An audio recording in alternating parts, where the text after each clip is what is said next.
Minglawa, welcome to MITV special talk show Perspectives. For this show, we have invited our guest of speaker, Wu A Chan. Sia Minglawa, thank you very much for joining our show. And this week, we are going to discuss about short-term quick fixes for economy. So, what are the issues that we are facing right now in terms of the economy? Well, Myanmar is facing a lot of issues right now, but if we were to concentrate specifically on the economy itself, number one issue that we're facing is foreign exchange shortage. Number one. Number two is inflation. Number three, we'll have the usual electricity. Number four, we need economic growth. Number five, the government need revenues to run the whole government infrastructure. So, how is the government dealing with these requirements? Obviously, the government is in sort of a bind because there are so many different issues to handle.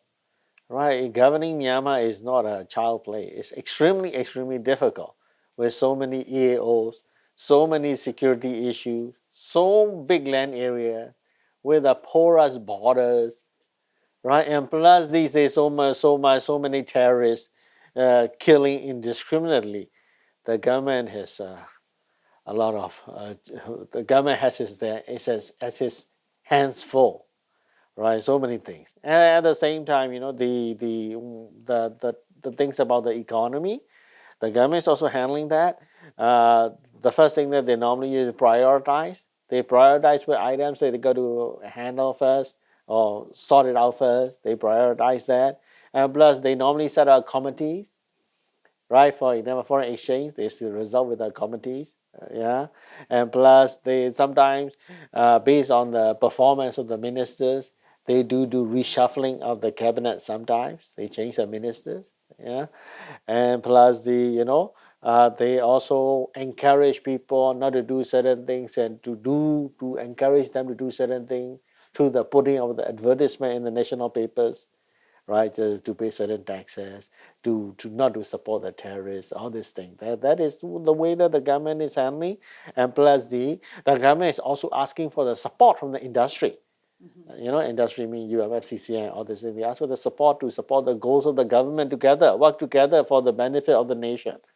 So the government is also doing that way, and plus the government is trying to create encourage peace and lawful transition of power so that they can have the elections as fast as possible.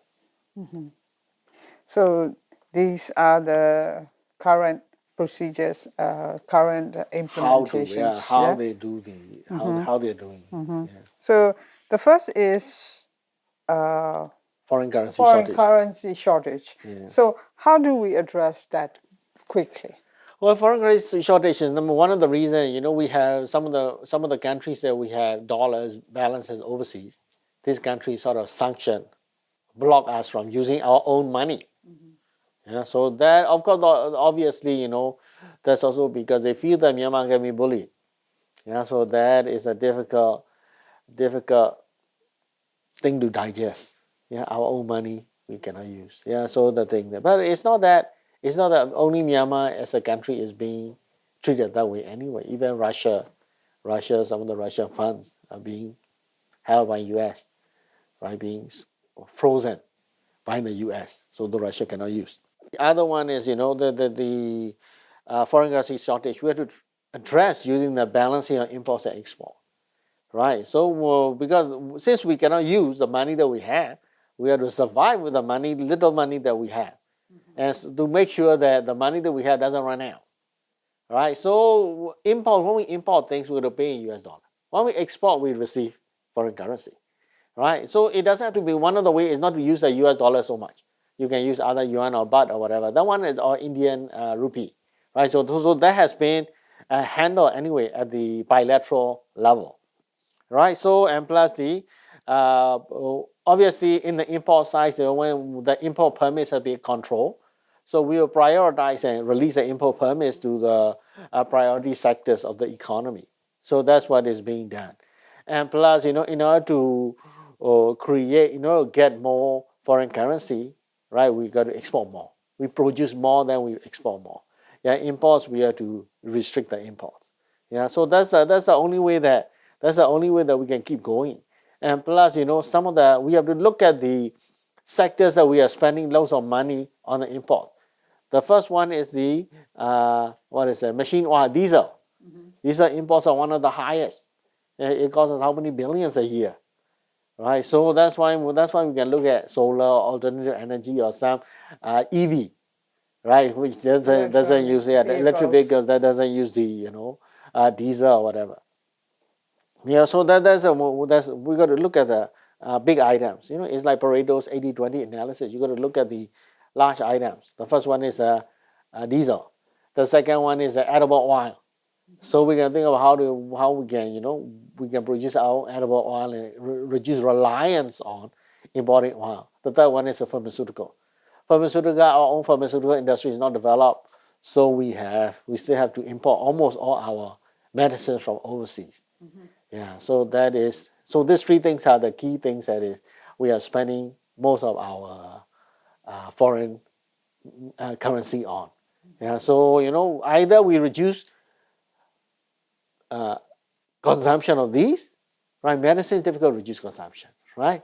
Edible oil, we have our own edible oil mills. We can increase our own domestic production, and plus we can reduce the consumption of diesel through the using solar or using EVs, right? So that's the thing now. So only then we can reduce the import value. Then plus once you increase the export, so that's the way to do it, and the government is also addressing. But at the same time, it's not so easy to do. So reducing the import sector and promoting export sector. Okay. So how about inflation issues? Inflation issue also, first of all, we have to realize that inflation is not only affecting Myanmar. Since post-COVID, inflation is everywhere.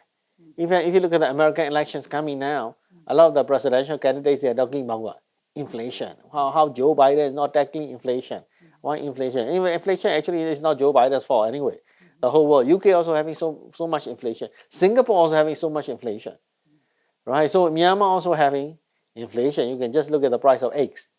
Right now, I think one egg is 300 kyats or 250 kyats or something. 250 kyats. Yeah, 250. Last time. It's a normal size. Yeah, last time bigger one, I don't know. Yeah, last time I remember, but last time I bought it was 120 kyats. Yeah, so it's a lot change. Yeah, so inflation. First of all, you have to realize that inflation is there here. It's not the government's fault. It's the whole world is being affected by inflation. And it's not the government is not doing anything. We have tightened up the money supply. We are not producing any more notes or whatever. And you say, hey, there's 20,000 notes. 20,000 notes is just increasing. It's not increasing money supply. It's a commemoration. They only give you exchange. I even haven't got hold of any 20,000 notes yet. Right? So I haven't seen it yet. So it's not that, it's in circulation and they are increasing the supply per se. And plus, the other way to control inflation is to produce more at the same price, which means increase the efficiency of the production and reduce when you increase the efficiency of production, you reduce the long-term average cost. For example, let's say you're producing pigs, right? If you can produce the cost of every single baby pig, right? So you overall the cost will go down. So that will be counter-inflationary.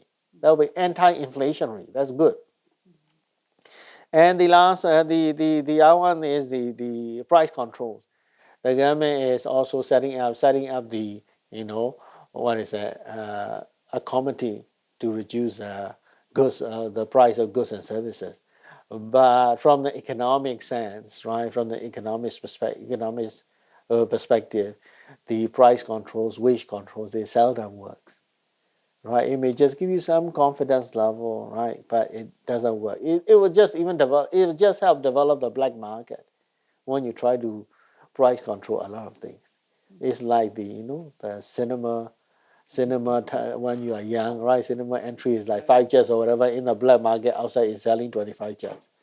Yeah, something like that. So it's not price controls and wage controls, setting up the committees. It may not be as effective as they thought it's going to be. So I think regarding the 20,000 currency notes, I think the rumors is the actual is the greed. You know, they want to make to raise the prices. That is the greed driving rumors, I think. Oh yeah, because that's why I say, as long as there are online terrorists and online people trying to destroy Myanmar and trying to spread the rumors about the things that are not true. CBM, Central Bank, has already specifically said that it's not printing money. They just a commemorative print in exchange for the old notes, right? But so many people want to damage that country, and so many people outside of Myanmar want to destroy Myanmar, that all the fake stories and false news and created by fake news media's agency. Yeah, they continue to do that because nobody is punishing them. That's the issue. Okay, so we have talked a lot about the inflation issues and also again about electricity problems. Yeah, electricity. Having reduced electricity increases our average cost of production, because when you produce using generators or when you stop production, it increases the average cost. That create the inflationary pressures. That's not good, right? And first of all, you have to realize that electricity reduced supply is not just it's not just government's fault, right? That's why in the other program I mentioned about one of the 5 things that Myanmar has to do for the future generation. We need to get the electricity set up right now so that in 10 years' time we'll be ready. So we didn't do it 10 years ago. That's why we're suffering electricity. At the same time, it's not it's not the government don't do anything, but because of the terrorists and destructions and bombing of the transmission towers, right? You can just set up a bomb at the base of the tower, and the tower will fall. The supply will be cut, right? It takes like 5-6 months to build up a tower, in a remote place, right? With the materials on it, it only takes what 5 minutes to set up the bomb. Yeah. And destroy that. Actually, for this project, they have to talk a lot, take time for to get approval for this sector or for this project. Yeah, even if the approval is you're talking about electricity generation, you're talking about electricity transmission. If you're talking about transmission towers, right, even if the government approve it very fast, you need to order material, you need to do construction, plus you need to bring this to, it's not in a Yangon, it's somewhere in a remote place in Kaya or Kiyin or whatever, and you need to provide security there, because they will still shoot at the people who are coming to repair the towers. So that is a security issue again. Yeah. So the next thing is, you want to get electricity quickly. You can use you can bring in the ships that supply the LNG gas. There's so many gas power stations around Yangon, so you can get a supply of gas from the ship, and you can supply to the whole of Yangon quickly. So that's one of them. Obviously, that increases our need for the foreign exchange. Yeah, and plus the other way is reduce the consumption. Yeah, asking people not to use too much electricity is not that good also. Yeah, so and plus the alternative energy, you can use inverters, you can use solar, right? There are so many these days. There are so many solar lights at night. Right? They are quite powerful, right? 300, 400, 500 watts, right? So you invest in this, so for 100,000 charts, and you can be lit for the whole night. So it's pretty good. So you have to consider other, renewable electricity alternatives. Yeah, that will surface as a temporary fix. So after the electricity problems, economic development. Yeah, economic development is a sort of like catch-22 situation. You need investments, and you need consumption for the economy to grow. Right, investment, you cannot just be domestic investment. You need foreign investment also. At this point of time, foreign investment had to come by. So, but it's not that all foreign investments are not coming. Foreign investment these days, coming from our close countries like India, China, Thailand, they are coming. Yeah, people who support the West, they are taking a back seat. Yeah, they're not coming. Yeah, so with that, we have to welcome the countries who are nearer to us more. For example, if a Thailand company used to come here, so we got to go to Thailand to promote investment in Myanmar. Yeah, so we can get more, right? If they are coming with 100 million, we want 500 million. So we need to go and sell. We can just sit here and expect that, the investment will increase from 100 to 500 million. We will not, right? Because we have to sell it. Yeah, so that's one thing. Only when the investment increase, there will be economic development. Yeah, investment increase and consumption will also go up. Yeah, because people get paid. Right, investment, the companies will buy things, from photocopier to umbrellas to a renovation, they have to buy. So consumption increase, more people got money. So that will be the economic growth. Yeah, so that is another quick fix for the economy. So, after economic development, how about the tax side? Yeah, because government need money to run. No country, no government in the world can run without money. Right? Government need money to pay the civil servants and infrastructure plus government, military and police and fire brigade and all these things. Yeah, even the street lightings, the government has to pay. Yeah, so in order to get that money, government has to collect taxes. Right? So taxes you need to get the tax efficiently, right, and plus correctly. We need to punish those, especially those people who are avoiding paying the commercial taxes, public establishments such as restaurants.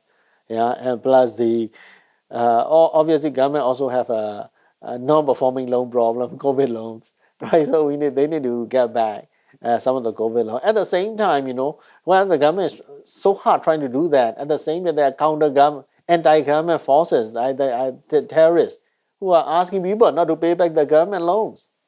So that is very bad. That is very they put the government in a very difficult position. It makes it more difficult to govern the country. So, are we getting back to the law and order? Yeah, everything that I mentioned about from foreign exchange to tax to inflation to electricity to economic development to tax, right? It all boils down to law and order and law enforcement. The laws are there. That, for example, restaurants must pay commercial tax, right? More than 50-60% of them do not pay. So where is the enforcement? Right? People are destroying transmission towers of electricity. So where is the enforcement for these law for these terrorists? And plus, people are encouraging on the internet not to pay taxes to the government, not to pay back the COVID loans. Where is the punishment? Punitive punishment, which means quite powerful punishment for these people who are acting without valid reasons against the government. So that's why I say so many times in the previous episodes also, right? The punishment cannot be so small and so little. It has no impact. Without that, we will not have a good security situation to do the rest of the 5 steps. So, this is short-term quick fixes for the economy. Yes, hopefully it helps the government a bit. Yeah. So, thank you very much for your insightful discussion. Thank you. You have been watching MITV special talk show Perspectives. Thanks for joining us.